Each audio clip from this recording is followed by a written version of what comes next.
Selamat datang di Kitab Mawas Diri. Jangan pernah lupa diri, dan jangan pernah lupakan dari mana dirimu berasal.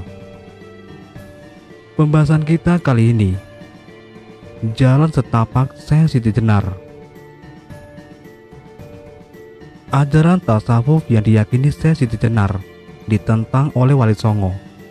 Mati adalah hukuman yang dirasa paling pantas untuknya.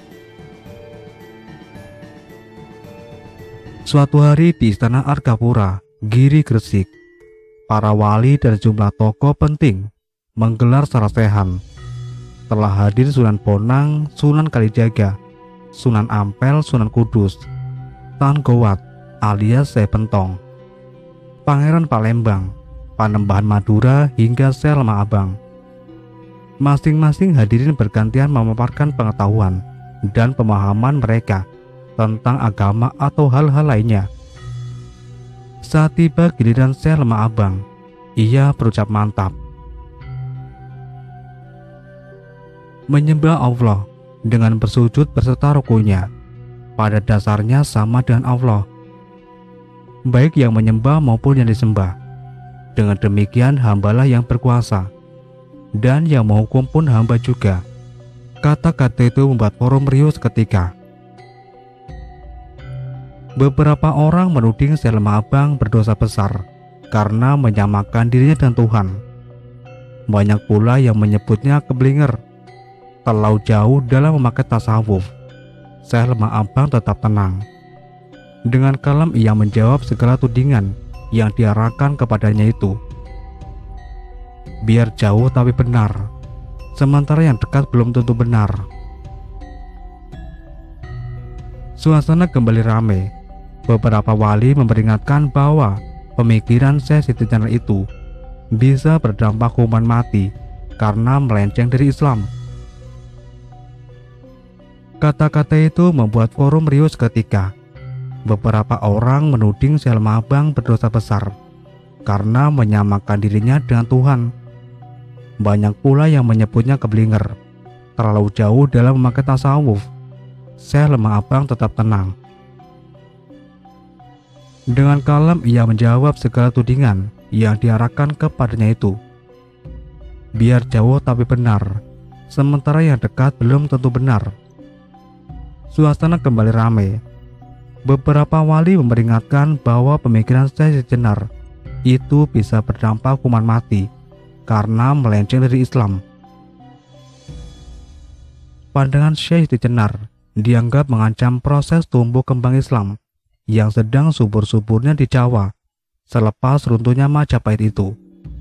Apalagi Syekh Siti Jenar punya banyak murid dan pengikut, yang beberapa diantaranya cukup berpengaruh. Sosok sufi yang memati kontroversi di kalangan Wali Songo dan kaum ulama serta tokoh-tokoh penting dalam pusaran kekuasaan di pusat peradaban Jawa. Itulah yang juga dikenal dengan nama Syekh Siti Jenar.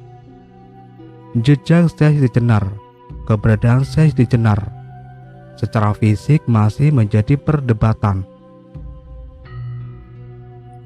Lokasi di mana jasadnya dikebumikan setelah dihukum penggal pada masa-masa akhir kepemimpinan Raden Patah 1475 hingga 1518 selaku penguasa Demak pun masih simpang siur. Yang menjadi pegangan bahwa Syekh Siti Jenar memang pernah hadir dan berperan penting adalah peninggalan acaranya yang disebut Popo atau ajaran budi pekerti. Beberapa sumber lama berupa babat maupun serat merekam apa saja yang dipelajari, diyakini, dan dijalankan Syekh Siti Jenar yang dianggap sesat itu.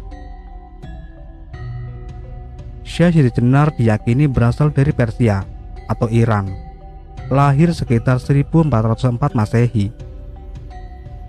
Ia berguru kepada ayahnya, Sayyid Salih, yang dikenal sebagai ahli tafsir kitab suci. Konon, Jenar sudah hafal Al-Quran sejak usia 12 tahun. Dirunut dari silsilah para pengikutnya, yakin bahwa Syekh Siti Jenar keturunan langsung Nabi Muhammad melalui jalur Siti Fatimah dan Ali bin Abi Thalib. Pada usia 17 tahun, Jenar tiba di Kepulauan Nusantara, mengikuti ayahnya berdagang sekaligus berdakwah di Malaka. Ayah Jenar lalu diangkat sebagai mufti, ulama yang berwenang menafsirkan kitab dan memberikan fatwa kepada umat oleh penguasa Kesultanan Malaka saat itu, yakni Sultan Iskandar Shah, pada tahun 1414 hingga 1424. Kemudian musnah setelah Sultan Iskandar Shah meninggal dunia. Sayyid Salih pindah ke Cirebon pada 1425 dan dipercaya sebagai penasihat agama kesultanan di sana bersama Maulana Malik Ibrahim atau yang kelak dikenal sebagai Sunan Kresik. Sayyid Salih wafat di Cirebon. Jenar pun ditunjuk sebagai penerusnya. Inilah mengapa Abdul Mulir Murham 1999 dalam Sesi Jenar, pergumulan Islam Jawa menyebut Jenar merupakan keturunan bangsawan Cirebon sebelum datang ke Demak. Di Demak yang merupakan pusat ajaran Islam di Jawa, Jenar berguru kepada sejumlah wali, termasuk Sunan Ampel dan Sunan Gunung Jati. Muhammad Zazuli dalam Sesi Jenar mengungkap misteri dan rahasia kehidupan 2011 meyakini bahwa Jenar juga sempat berguru kepada pertapa Hindu atau Buddha. Dari sinilah ia mulai mengenal konsep manunggaling kaula Gusti. Kendati demikian, perlu untuk dipahami bahwa mistisme dalam Islam yang dikenal sebagai tasawuf atau sufisme sudah muncul jauh sebelumnya. Beberapa mistikus Islam sudah berperan dan memainkan pengaruhnya di berbagai belahan dunia Islam, bahkan sudah muncul sejak abad-abad pertama perkembangan Islam. Manunggaling Kaula Gusti Sesi Jenar bermukim di Jepara, memimpin pondok pesantren. Suatu kali ketika Jenar sedang mengajar santri-santrinya dalam masjid, tiba-tiba rombongan dari Demak. Ada Sunan Bonang, Sunan Kalijaga, Sunan Kudus, Sunan Geseng, Raden Mas Cakrajaya, dan yang lainnya. Mereka datang untuk menyampaikan titah dari Raden Patah atau Sultan Demak.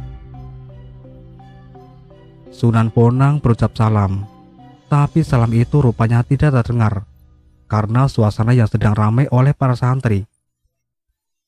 Merasa tidak dihargai, Sunan Bonang naik pitam dan mendatangi Sesi Jenar seraya berkata keras, "Wahai Jenar yang sedang berada di alam kematian, hentikan sejenak pengajaranmu. Jangan kau teruskan mengajar murid-muridmu," bentak Sunan Bonang. Rupanya kedatangan para ulama sekaligus politisi berpengaruh dari Demak itu atas perintah Raden Patah.